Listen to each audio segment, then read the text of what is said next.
Assalamualaikum warahmatullahi wabarakatuh. Innal hamdalillah nahmaduhu wa nusalli ala rasulihil karim. আল্লাহ পাকের নিকট লাখো কোটি শুকরিয়া যে মহান আল্লাহ তাআলা আমাদেরকে পবিত্র শুক্রবার জুমার নামাজ আদায় করার জন্য মসজিদে আসার মতো তৌফিক দান করেছেন। এই জন্য মহান আল্লাহর নিকট শুকরিয়া আদায় করি আলহামদুলিল্লাহ। আজ পবিত্র জিলহজ মাসে প্রথম শুক্রবার 4 তারিখ। জিলহজ মাস অত্যন্ত ফজিলতপূর্ণ একটা মাস, বিশেষ করে প্রথম 10 দিন। এই জিলহজ মাসের আমল সম্বন্ধে আমি গত সপ্তাহে আলোচনা করেছিলাম। আজকে আমরা আলোচনা করব, যেহেতু ঈদুল আজহা এই সপ্তাহে আগামী শুক্রবারের আগে পাঠালনি বৃহস্পতিবার। এই ঈদের মধ্যে কিছু সুন্নত আছে, এই সুন্নতগুলো আমাদের আদায় করতে হবে। ঈদের 1 নাম্বার সুন্নত হলো ঘুম থেকে সকাল সকাল ওঠা। ঈদের দিন আমাদের কি করতে হবে? সকাল সকাল ঘুম থেকে উঠতে হবে। কিন্তু আমাদের দেখা যায় এই ঈদের দিন আমরা 8টা-9টা পর্যন্ত ঘুমাই। আসলে ঈদের দিনের সুন্নত হলো কি? সকাল সকাল ঘুম থেকে ওঠা। 2 নাম্বার মেসওয়াক করা। মেসওয়াক করা সুন্নত, কিন্তু ঈদের দিন মেসওয়াক করা আলাদা ফজিলত। 3 নাম্বার ঈদের দিন গোসল করা। এটা আল্লাহ রাসূলের সুন্নাত। ঈদের দিন আল্লাহ রাসূল কি করতেন? গোসল করতেন। আমরা গোসল করব। 4 নাম্বার শরীয়ত সম্মত সাজসজ্জা করা এবং সামর্থ্য অনুযায়ী উত্তম পোশাক পরিধান করা। একজন ব্যক্তির যে সামর্থ্য আছে সেই সামর্থ্য অনুযায়ী সে ভালো পোশাক পরবে। 5 নাম্বার সুগন্ধি ব্যবহার করা, আতর ব্যবহার করা। এটা হলো আল্লাহ রাসূলের সুন্নাত। ঈদের দিন আমরা ব্যবহার করব। 6 নাম্বার ঈদুল ফিতর যদি ছোট ঈদ হয়, ঈদগাহে যাওয়ার আগে মিষ্টি জাতীয় কিছু খাওয়া, খেজুর খাওয়া। আর ঈদুল আজহা আমাদের যে সামনের যে ঈদ বৃহস্পতিবার, এই ঈদের মধ্যে কুরবানির দিন শেষ কিছু খাবে না। কুরবানি শেষ হবে, কুরবানির গোশত দিয়ে সে প্রথমে খাবারটা খাবে। এটা হচ্ছে সুন্নাত। কিন্তু আমাদের দেশে ঈদের নামাজ হয় 9টা-10টার সময়, আস্তে আস্তে বাজে 11টা। কুরবানি দিতে ঈদের বিকাল সন্ধ্যা, রান্না করতে করতে রাত্রবেলা। সারাদিন কি না খায় থাকা সম্ভব? কিন্তু আল্লাহ রাসূলের সুন্নাত হইল ঈদের নামাজ হবে সূর্যোদয়ের পরে, যে একটা মাকরুহ সময় আছে, নিষিদ্ধ সময় আছে, সেই সময়ের পরে, অর্থাৎ ইশরাকের সময় হওয়ার সাথে সাথেই ঈদের নামাজ হয়ে যাবে। তো আমি মক্কাতে ঈদ করছি 6 বার। প্রত্যেকটা ঈদে দেখছি ফজরের পরে মানুষ আর যায় না। ফজরের পরে তাকবীর শুরু হয়, যখন সূর্যোদয় হয়ে গেল, নিষিদ্ধ সময়টা শেষ হয়ে গেল, ইশরাকের সময় হয়ে গেল, নামাজ পড়ে ফেলল। অর্থাৎ রৌদ্র উঠে গেল, রৌদ্র ওঠার আগেই নামাজ শেষ। ওদের ওখানে কুরবানি করতে কোনো সমস্যা নাই, কারণ সকাল 6টার সময় নামাজ শেষ হয়ে গেছে। আপনি যে কুরবানি করে দুপুর খেতে পারবেন, কোনো সমস্যা নাই। কিন্তু আমাদের দেশে তো সিস্টেম না। আমাদের দেশে 9টা-10টা বাজে, এরপরেও কুরবানির ঈদ আর ছোট ঈদ যাই বলি না কেন, আমাদের ঈদের নামাজের মধ্যে মানুষ না হলে নামাজ হয় না, বক্তব্য না দিলে নামাজ হয় না। ইমাম সব চিন্তা করে মানুষ কোন সময় আসবে, এখন তো আইতেছে না, আরো 5 মিনিট পরে দিলাম, আরো 10 মিনিট পরে দিলাম, মানুষ আসো। মানুষের জন্য নামাজ থেমে থাকবে না। আমরা চিন্তা করি নামাজের যদি দেরি করে তাড়াতাড়ি করে ফেলি, মুসল্লি কম হবে, হাদিয়া কম হবে, আবার সভাপতি সেক্রেটারি তারা আছে বক্তব্য দেবে, কম মানুষ থাকলে বক্তব্যটা জমবো না, তাই না? হাজার হাজার মানুষের মধ্যে বক্তব্য দেওয়ার সুযোগ সারা বছর সুযোগ আর পায় না। এই কারণে নামাজের দেরি হয়। আমি গত রমজানিতে যখন ঈদের নামাজ পড়ি, ওই নামাজে উপস্থিত ছিল সৌদি আরবের ক্রাউন প্রিন্স বাদশাহ সালমান, সে উপস্থিত ছিল। ওই দেশের প্রেসিডেন্ট উপস্থিত থাকার পর সে কোনো বক্তব্য দিল না। আর আমার দেশের মেম্বার সমিতি থেকে শুরু করে বক্তব্য দেওয়ার লাইন শুরু হয়ে যায়। এই যে এগুলো হলো একটা কি কুপ্রথা, এগুলো ইসলামের বিধান না। কোনো বক্তব্য চলবে না, ইমাম সাহেব খুতবা দিবে, এটাই বক্তব্য। যারা 5 ওয়াক্ত নামাজ পড়ে, ঈদের নামাজ 6টার সময় তারা আসবে। কিন্তু যারা যে বছরে 1-2 বার করে নামাজে আসে, ঈদের নামাজে 2 ঈদে হাজির থাকে, 5 ওয়াক্ত নামাজ নাই, ওই যেই লোক 5 ওয়াক্ত নামাজ পড়ে না, ওই লোকের ঈদের নামাজের কি দরকার হয়? এই 5 ওয়াক্ত নামাজের ফরজ, ঈদের নামাজের ওয়াজিব। তো ওই যে লোক 5 ওয়াক্ত নামাজ পড়ে না অলরেডি আপনি কেন দেরি করবেন? সে আসবে না আসবে সেটা তার ব্যাপার। কারণ আপনি যদি এই ঈদের নামাজ দেরি করে পড়েন, আপনার কুরবানি শুরু করছেন 12টার সময়, এগুলো মিল করতে করতে সন্ধ্যা হয়ে গেছে, আপনার জোহরের নামাজ কাজা হয়ে গেছে, অনেক সময় আছে আসরের নামাজ পড়তে চলে যায়। কুরবানি তো ওয়াজিব, কুরবানি তো ফরজ না। আপনি ওয়াজিব করতে যায় আপনি ফরজকে ছেড়ে দিলেন, আপনি এটা তো হইল না। আর এটার জন্য দায়ী কারা? আমাদের সামাজিক ব্যবস্থা 10টার সময় ঈদের নামাজ পড়া, বিশাল সামিয়ানা করা, লক্ষ লক্ষ টাকা খরচ করে, হয়তো এই এলাকা হয় না, বড় বড় শহরে বিশাল বিশাল প্যান্ডেল করে। ঈদের নামাজ যখন হবে তখন তো রোদ হয়ে উঠবে না, প্যান্ডেলের দরকার, ঠিক আছে না? প্যান্ডেল কোন সময় দরকার? যখন রাত সকাল 10টার সময় ঈদের নামাজ হবে। তাহলে আমাদের সেরকম একটা ব্যবস্থা করতে হবে, আমাদের ঈদের নামাজ আগামী নিয়ে আসতে হবে, যেন আমরা কি করতে পারি, কুরবানির কাজ সঠিকভাবে সঠিক সময় শুরু করতে পারি। আর এটা করতে পারলে আমাদের যে একটা সুন্নত, কুরবানির গোশত দিয়ে ঈদের দিন প্রথম খাবার খাওয়া, সেটা আমরা করতে পারবো। 8 নাম্বার আমল হচ্ছে সকাল সকাল ঈদগাহে যাওয়া।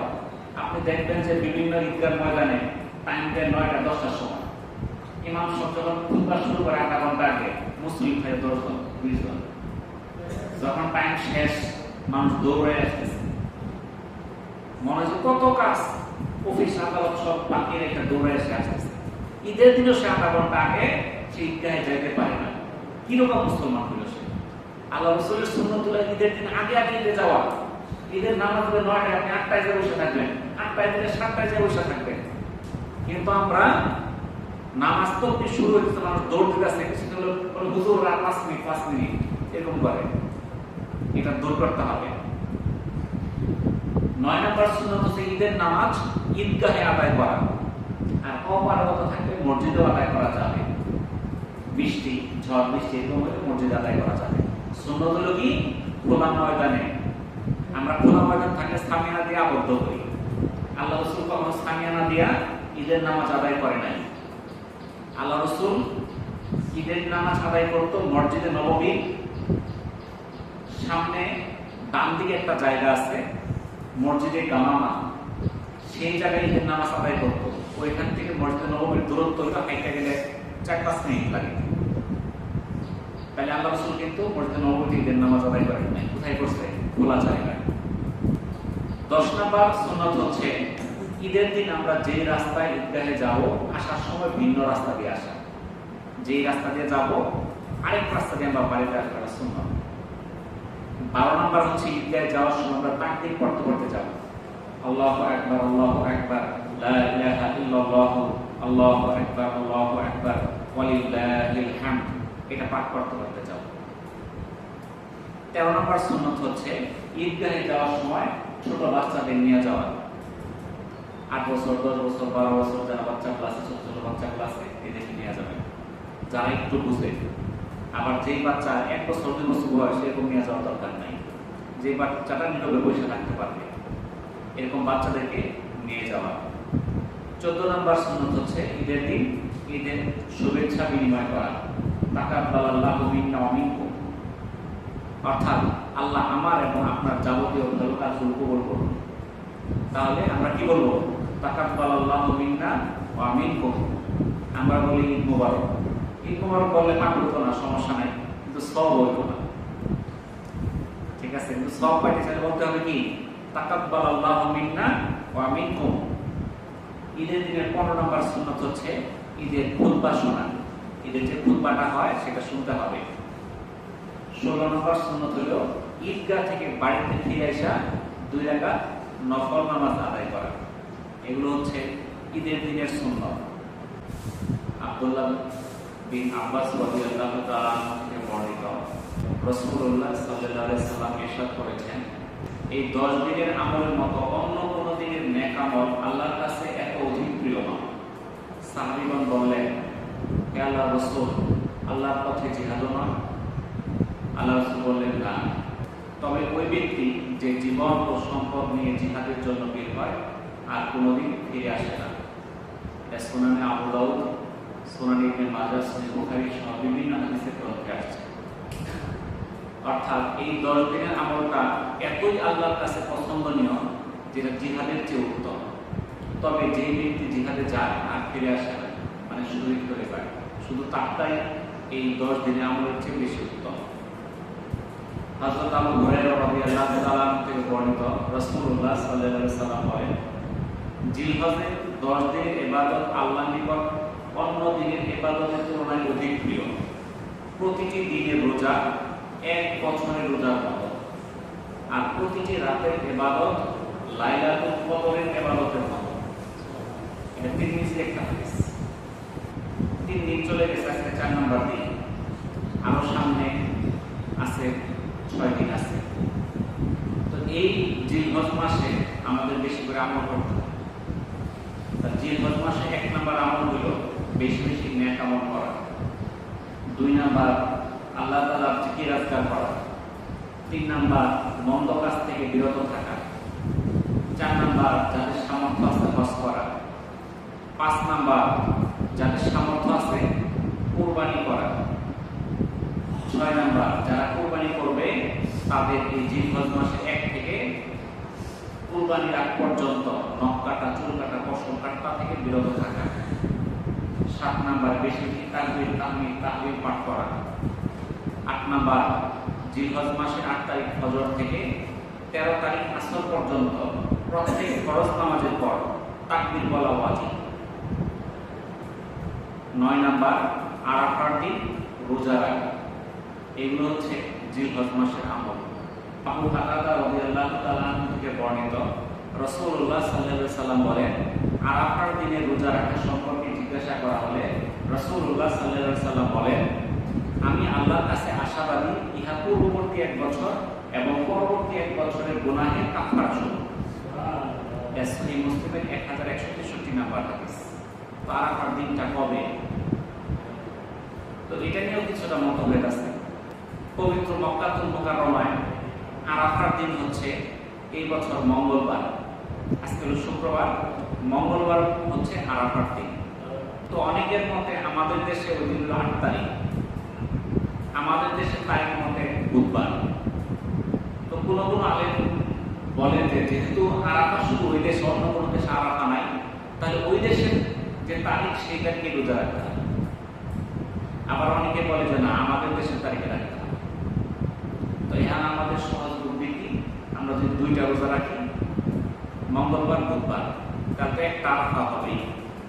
কারণ হইতেছে যে আমরা এই প্রথম 9 দিন প্রত্যেকটা রোজার বিনিময়ে 1 বছর নফল রোজার সমতুল্য সওয়াব। তাইলে আমরা একটা বেশি রাখতে তো ক্ষতি নাই, যেহেতু সেই দিন রোজা রাখলে ফজিলত আছেই। তাই আমরা সামনের মঙ্গল এবং বুধ 2টা রোজা রাখি, তাহলে আমাদের আরাফা রোজাটা হয়ে যাবে। এর বিনিময়ে আমরা কি পাবো? 2 বছর নফল রোজা রাখার সওয়াব। পিছনের বছর গুনাহ, সামনের বছর গুনাহ কাফারা। এটা আমরা সবাই রাখার চেষ্টা করি। আমরা বাড়িতে যাই বলে দিই সবাইকে নিয়ে রোজা রাখার চেষ্টা করি। তো আরেকটা আমল আছে জিলহজ মাসের 9 তারিখ ফজর থেকে, যেটা আগামী বুধবার, এই আজকে শুক্রবার, বুধবার ফজর থেকে রবিবার আসর পর্যন্ত প্রত্যেক ফরজ নামাজের পর পুরুষদের জন্য উচ্চ স্বরে আল্লাহু আকবার, আল্লাহু আকবার, লা ইলাহা ইল্লাল্লাহ, আল্লাহু আকবার, আল্লাহু আকবার, ওয়ালিল্লাহিল হামদ, এটা পাঠ করা। এটা পাঠ করা ওয়াজিব। আগামী বুধবার ফজর থেকে রবিবার আসর পর্যন্ত প্রত্যেক ফরজ নামাজের পর একবার উচ্চ স্বরে পড়তে হবে। আর মহিলারা পড়বে আস্তে আস্তে, মনে মনে। আর এই যে সামনে যে কুরবানি ঈদ, এই কুরবানি ঈদের মূল উদ্দেশ্য হলো কুরবানি করা। রাসূলুল্লাহ সাল্লাল্লাহু আলাইহি ওয়াসাল্লাম বলেন, কুরবানির দিন কুরবানি করাই সবচেয়ে বড় ইবাদত। কুরবানির দিন কুরবানি করা কি সবচেয়ে বড় ইবাদত। তিরমিজি 1493 নম্বর হাদিস। আবু হুরায়রা রাদিয়াল্লাহু তাআলা থেকে বর্ণিত, রাসূলুল্লাহ সাল্লাল্লাহু আলাইহি ওয়াসাল্লাম বলেছেন, যে ব্যক্তি সক্ষমতা থাকা সত্ত্বেও কুরবানি করলো না, সে যেন আমার ঈদগাহের নিকটেও না আসে। ইবনে মাজাহ 226 নম্বর হাদিস। অর্থাৎ যদি কারো সামর্থ্য থাকে অবশ্যই কুরবানি করতে হবে। আমরা অনেকেই দেখা যায় সামর্থ্য থাকা সত্ত্বেও আমরা বিভিন্ন বাহানা করি, এই সমস্যা সেই সমস্যা, আমরা কুরবানি দিতে চাই না। তো কোরবানি যদি সামর্থ্য কম থাকে, আপনি কমের মধ্যে কোরবানি করা যায়।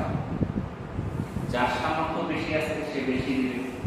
যদি কারো ইচ্ছা থাকে কম টাকার মধ্যে কোরবানি করা যায়। ছোট একটা গরু নিলে 70-80 টাকা গরু পাওয়া যায়। 7 জনের গরু নিলে 10,000-12,000 টাকা করে গরু পাওয়া যায়। আমাদের কোরবানি করতে বাধা নাই, কিন্তু আমাদের পাশের দেশ ইন্ডিয়া গরু কোরবানি করা যাবে না। বিশেষ করে এই যে নতুন বিজেপি সরকার আছে পশ্চিমবঙ্গে, সেখানে তারা ঘোষণা দিচ্ছে গরু এগুলো কোরবানি দিতে গেলে বয়স হল 14 বছর। তাদের উদ্দেশ্য অন্য কিছু, মুসলমানদের উপর অত্যাচার, নিপীড়ন, আর কিছু না। কারণ গোবর ওরা যদি কোরবানি করা নিষেধই করে গরু খাওয়া, তাহলে 14 বছর পরে গরু খাইতে বলবো কেন? যদি খাওয়া নিষেধই হয়, সব নিষেধ, 14 বছর বয়স হলে খাওয়া যাবে, এটা আমার সংবিধান ছিল। তাহলে তারা বলে গরু তাদের মা, গরুর দুধ খায় তারা বড় হয়, এটা গরুর মা ডাকে। তো গরুরকে মা ডাকার কারণে তারা গরুর চেনা খায়, গোবর খায়, জানেন আপনারা? কিন্তু যেই মা তাকে জন্ম দিছে, তাকে 2 বছর দুধ খাওয়াইছে, তার মলমূত্র কি সে খায়? ওদের যে হিন্দু ধর্মের যে কিতাবগুলো আছে, গ্রন্থগুলো আছে, ওদের যে একজন প্রভু আছে, নাম হল শ্রীকৃষ্ণ, তার এক স্ত্রী ছিল, নাম ছিল রুক্মিণী। তার বিয়ের মধ্যে 1 লক্ষ গরু জবাই করে গেছে। প্রাচীন বৈদিক যুগে আর্য সমাজে তারা গরু গোশত খাইত, বিভিন্ন অনুষ্ঠানের মধ্যে তারা গরু জবাই করত। এমনকি বর্তমানে যে শুভেন্দু যে মুখ্যমন্ত্রী হচ্ছে পশ্চিমবঙ্গের, সেও যে গরু গোশত খাইছে তার বন্ধু সাক্ষী দিচ্ছে, প্রমাণ দিচ্ছে। তারা শুধু গরু গোশত খায় এরকম তা না। বিশ্বের মধ্যে গরুর গোশত রপ্তানির মধ্যে ইন্ডিয়া 3 নম্বরে আছে। তাহলে মুসলমানদের খাইলে সমস্যা, ওরা জবাই করে বিদেশে বিক্রি করে টাকা ইনকাম করতেছে, এটা নিষেধ পায়। কিন্তু সমস্যা হলো মুসলমানে খাইতে। এখন এই যে মুসলমানদের বললো কি, তোমরা 14 বছরের বয়স বেশি হইলে সেই গরুকে কুরবানি দিবা। এই গরু কিনে যখন বাড়ি যাবে, টাকাটা দিয়ে বাড়ি যখন যাবে, তখন হিন্দুরা ধরে মারবে, পিটাবে, তুমি গরু কিনে চলে গেলে, গরু গোশত খাইতে। এই গরু গোশতের জন্য অসংখ্য মুসলমানকে তারা হত্যা করছে, নির্যাতন করছে।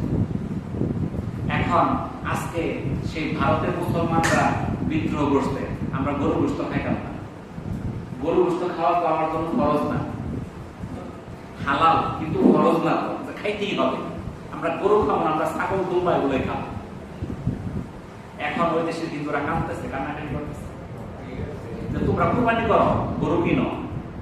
কারণ ওইখানে গরু পালে হিন্দুরা, কারণ মুসলমানরা পাললে বিভিন্ন রকম নির্যাতন করে, তারা খাইবো, এই জন্য মুসলমানরা ভয়ে গরু পালে না, ভয় তারা পালে তারা হিন্দুরা। আর এই গরুগুলো বিক্রি করে মুসলমানদের কাছে, বিক্রি করে টাকা ইনকাম করে, সংসার চালায়। কিন্তু এখন যখন মুসলমানরা বিদ্রোহ করছে, গরু আমরা কিনবো না, এখন যা হাতে পায়ে ধরতেছে, কান্নাকাটি করতেছে, বিক্ষোভ করতেছে, মিছিল করতেছে, গরু কিনতে হবে। কিন্তু মুসলমানরা তো কিনে না। এখন বিপদে পড়ছে কারা? আসলে যদি মুসলমানদেরকে কেউ বিপদে ফেলাইতে চায়, বিপদে পড়বে তো তারা। তারা যখন বলতেছে গরু তাদের মা, গরুকে জবাই করা যাবে না, তো বেচো কেন তোমরা মুসলমানদের কাছে জবাই করার জন্য? তোমরা জানতাছ যখন মা, তুমি তো জানো এটা দিলে মুসলমানদের জবাই করবে, বেচো কে? তাই তো সমাধান হয়ে যায়। ওরা আজকে রাস্তার মধ্যে নামাজ পড়তে নিষেধ করে দিচ্ছে। অর্থাৎ দেখা যায় আমাদের ওখানে ঘন ঘন মসজিদ, ইন্ডিয়াতে কিন্তু ঘন ঘন মসজিদ না। দেখা যায় শুক্রবারে মানুষ হাঁটে না, রাস্তায় মানুষ কাতার হয়ে যায়। কয় নামাজ হবে কোথায়? মসজিদে। আর পূজা হবে মন্দিরে। নামাজের জন্য, জুমার নামাজের জন্য কতক্ষণ? 9 ঘন্টা। আর ওরা যখন পূজা করে 1 মাস ব্যাপী প্যান্ডেল করে রাস্তা বন্ধ করে রাখে, তখন তারাই তো বিপদে পড়বে। ওরা আজকে পশ্চিমবঙ্গে ঘোষণা দিয়ে দিচ্ছে মাইকে আজান দেওয়া যাবে না, শব্দ দূষণ পায়। যখন এটা বাস্তবায়ন করবে, যখন পূজার মধ্যে মাইকি বন্ধ করে তোমরা খোলা রাখতে হবে, তখন ওদের বন্ধ রাখতে হবে। তো আসলে মূল কথা হলো মুসলমানদের উপর নির্যাতন করা। আজকে ইন্ডিয়াতে মুসলমানরা নির্যাতিত, তারা মাইকে আজান দিতে পারতেছে না, তারা বাইরে দাঁড়ায় নামাজ আদায় করতে পারতেছে না, তারা গরু কোরবানি দিতে পারতেছে না। এই যে নির্যাতন, অত্যাচার, তাদের ঘর বাড়ি ভেঙে ফেলতেছে। অহেতুক যে মানুষ ঘর বাড়ি ভেঙে বলতেছে এই গরু খাইছে বলে ঘর বাড়ি ভেঙে দিতেছে। এই বলতেছে এই বাংলাদেশ থেকে আইছে, এই বাংলাদেশি, এই ইন্ডিয়ান না, এরকম বিভিন্ন ভাবে মুসলমানদেরকে অত্যাচার করতেছে। তো এর বিরুদ্ধে মুসলমানরা তো প্রতিবাদ করতেই আছে, ওই দেশের অনেক হিন্দুরাও প্রতিবাদ করতেছে। কারণ আমাদের এই যে ভারতীয় উপমহাদেশ, এখানে হিন্দু বৌদ্ধ মুসলমান সব মিললেই থাকে, কোনো দ্বন্দ্ব নাই, কোনো বিভেদ নাই, কিন্তু বিভেদ সৃষ্টি করতেছে। আজকে আমরা যখন রাজনীতি করি তখন বলি ধর্ম নিরপেক্ষ, ধর্ম নিয়ে কথা বলা যাবে না, কিন্তু মুসলমান ছাড়া যত দেশ আছে তারা ধর্ম নিয়ে রাজনীতি করে। আপনার ইন্ডিয়াতে তারা মুসলমানদেরকে হুমকি দিলে তাদের ভোট বাড়ে। আমাদের দেশে মুসলমান কয় পার্সেন্ট? 90%-এর উপরে। অপর দেশে হিন্দু কিন্তু 90% না, কিন্তু অনেক মুসলমান আছে। বাংলাদেশের চেয়ে বেশি মুসলমান আছে ইন্ডিয়াতে, বুঝতে পারছেন? তাহলে আমরা 90% মুসলমান হওয়া সত্ত্বেও আমরা অমুসলিমদের কোনো অত্যাচার করি না। আমরা আল্লাহর কাছে দোয়া করি আল্লাহ তাআলা যেন আমাদের সারা বিশ্বের মুসলমানকে হেফাজত করে। এই পবিত্র ঈদুল আজহা সমস্ত বিশ্বের মুসলমান যেন সুন্দরভাবে নিরাপদে তারা উদযাপন করতে পারে, আমরা সবার জন্য দোয়া করব। তো আমরা যে আলোচনাগুলো করলাম, আল্লাহ তাআলা আমাদেরকে আমল করার তৌফিক দান করুন। ওয়া আখিরু দাওয়ানা আলহামদুলিল্লাহি রাব্বিল আলামিন। আসসালামু আলাইকুম ওয়া রাহমাতুল্লাহি ওয়া বারাকাতুহু।